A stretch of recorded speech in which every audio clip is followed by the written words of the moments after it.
Good morning, Mananda. Today we discuss the different types of the signals, that is the classification of the signals. In the last class, we have seen the different types of continuous times and the discrete time signals. Another different styles of the signals which are being present in the signals and systems is the first one is the continuous and the discrete. Second one is periodic and aperiodic. Next one is even and odd. Next, energy and power signals. Next, deterministic and random signals. These are the different types of the signals or the classification of the signal that are being present. Today we will discuss these types of the classifications of the signals. Next, in that last class we have seen the continuous time and the discrete time signals. Therefore, today we will start with the periodic and aperiodic signals. In the periodic and the aperiodic signal, a signal x of t, when it is a continuous time signal, the signal is said to be periodic when if x of t is equal to x of t plus capital T, where capital T is the fundamental period, If you take when this particular condition is being satisfied, then the signal is said to be as the periodic signal. That is, x of t is equal to x of t plus capital T. For example, if we take the x of t as a sinusoidal signal, that is a cos omega t, as we shown here. Therefore, calculate the x of t plus capital T. That is a into cos of omega of t plus capital T. That means we need to keep in place of t, we need to keep the t plus capital T. Therefore, when we solve that one, that is a cos of omega t plus omega capital T. In place of omega capital T, we will substitute the 2 pi. Therefore, the cos of 2 pi plus theta will always be equal to the cos theta. Therefore, we will get the a into cos of omega t. That's nothing but our x of t. That means we have taken the x of t plus capital T and we have got the x of t. And that's nothing but x of t plus capital T will be equal to x of t. That indicates that the x of t is a periodic signal. That means the signal will be repeated for each and every period, that is t units.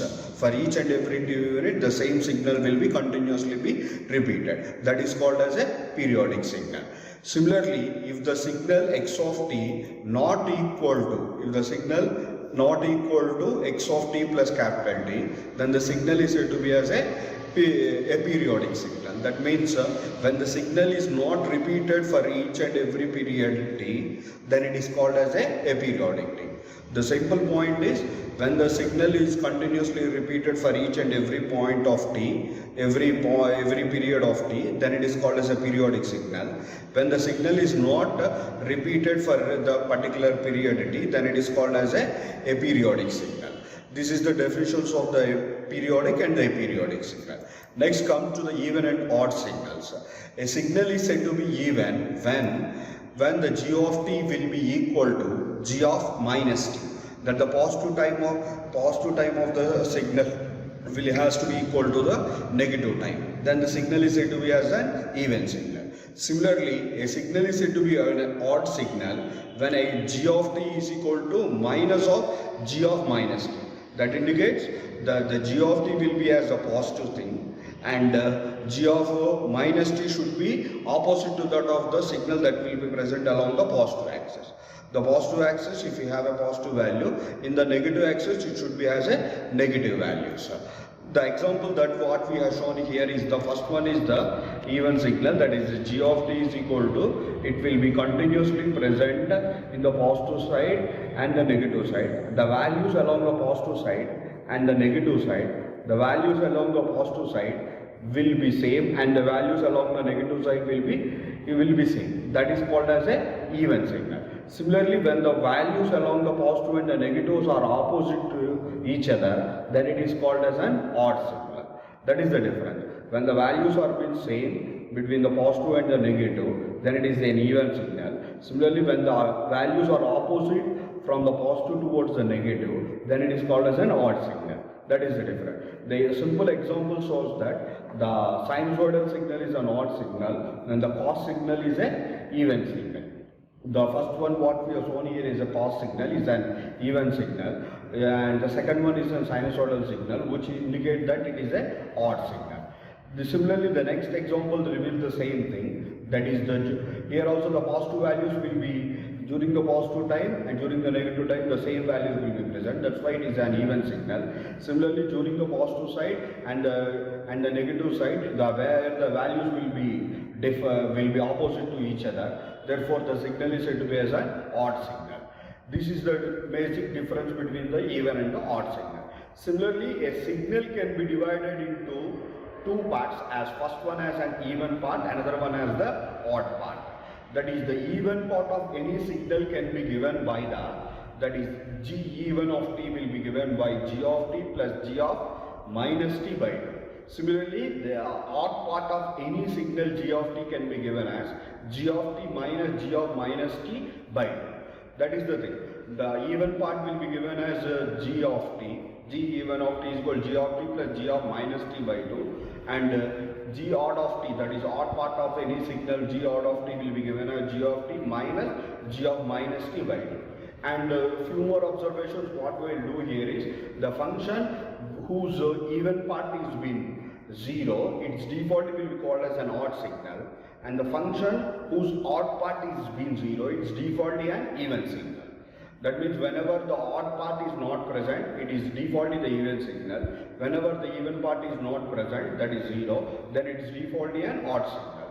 And a few more points what we will discuss here is the derivative of an even signal is an odd, whereas the derivative of an odd function or the odd signal is an even, and the integration of the even function is an odd. And similarly, or the particular odd function plus a constant, and the integration of an odd function is an even function. We'll see with these examples, we'll reveal these particular derivatives of even and odd functions as well as. And the various combinations of even and odd functions will be given like this. That is, when we take both the functions as being even, then the sum will be even, difference will be even, and the product will be even, and whereas division is also be an even. Similarly, when both the functions has been odd, then defaultly the sum will be odd, the difference will be odd, product will be even, and the division will also be even. When either one function is an even, another function is an odd, then the sum will be neither even or odd, difference will be neither even or odd, product will be odd only, and the division is also an odd only. These are the different combinations of even and odd functions, and their results for the sum, difference, product, and the division. Next one is the energy and the power signals. A signal is being defined as an energy signal when it is having a finite energy. It should have a finite energy, and the power is to be the 0. That means when the finite energy means the energy value should be from the 0 to infinity only, and the power P is equal to 0. Therefore, the conditions for the signal is said to be as an energy signal is from where the E value from the 0 to infinity and the P is from the 0. Similarly, the signal energy is being defined as an area under the square of a particular magnitude of the signal. It is the signal what we will calculate is nothing but the area of that particular signal, and the energy has been given by the expression from minus infinity to infinity mod of x of t whole square dt. That a particular expression will use the energy of the particular signal. Next, similarly, the units of the signal energy depends upon the unit of the signal. The units of the energy signal will depend upon the signal. If the signal is volts, then the energy will be depends on volts. If the signal is current, the energy will be depends upon the current, like that. Similarly, the power signal. The power signal will be defined as which is having an infinite energy, but having the finite average power.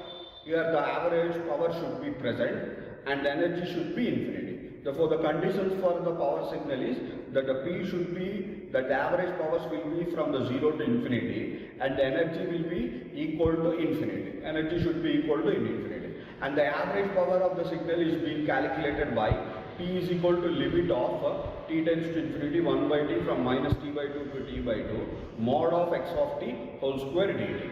Here by taking the 1 by t limit of t tends to infinity, it will be nothing but taking the average value, and the integration will use the particular energy value only. Taking the 1 by t, it will use the average power directly. Next one is the next classification is deterministic and random signals. The deterministic signal will be defined based upon the predictability with respect to the time. That is, the behavior of this signal will depend upon the predictability with respect to the time. And there was no uncertainty with respect to any value at any time. There will be no uncertainty. That means it will have a finite value, or we can expect or we can predict the particular value at any time. That is no uncertainty. And these signals can be represented mathematically without any resemblance. That is, x of t can be given by for example, if we take the x of t is equal to sine of 3t, it's a deterministic signal where the graph of this particular one will shows like this.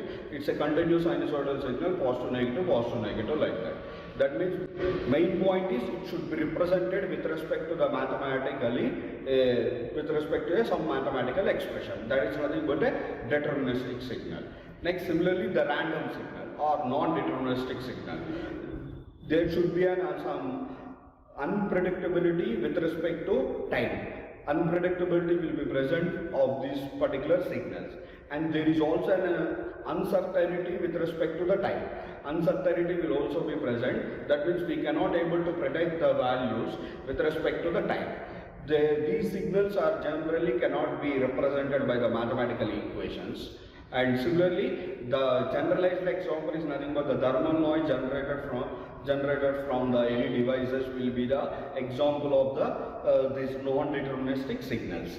That non-deterministic signals, the graph will be shows like that. That means that there is no predefined criteria or predefined follower of the signal samples here. There is no particular defined criteria. Next comes the different elementary signal. That is the first signal what we'll see is the unit step signal, and the unit step signal is denoted by u of t, and it is being defined as a u of t is equal to 1 for t greater than or equal to 0, and it is been 0 for t less than 0. Generally, the time axis will be divided into the two parts, as first part is during the positive cycle, that the t greater than or equal to 0, and the second is the t less than 0. Therefore, the t greater than 0 will be given a value of 1, and for t less than 0 it will be given a value of 0. Okay, that means the entire axis will be split into the two parts. In the first part, whose amplitude will be 1, it will be maintained as a constant line, and next during the negative, the t will be 0 itself. Where at t is equal to 0, we'll observe the amplitude will jumps from the 0 to 1. That's nothing but a step rise. Hence the signal is said to be as the unit step signal. This is one of the first elementary signals. We'll see the next elementary signals in the next part. Thank you.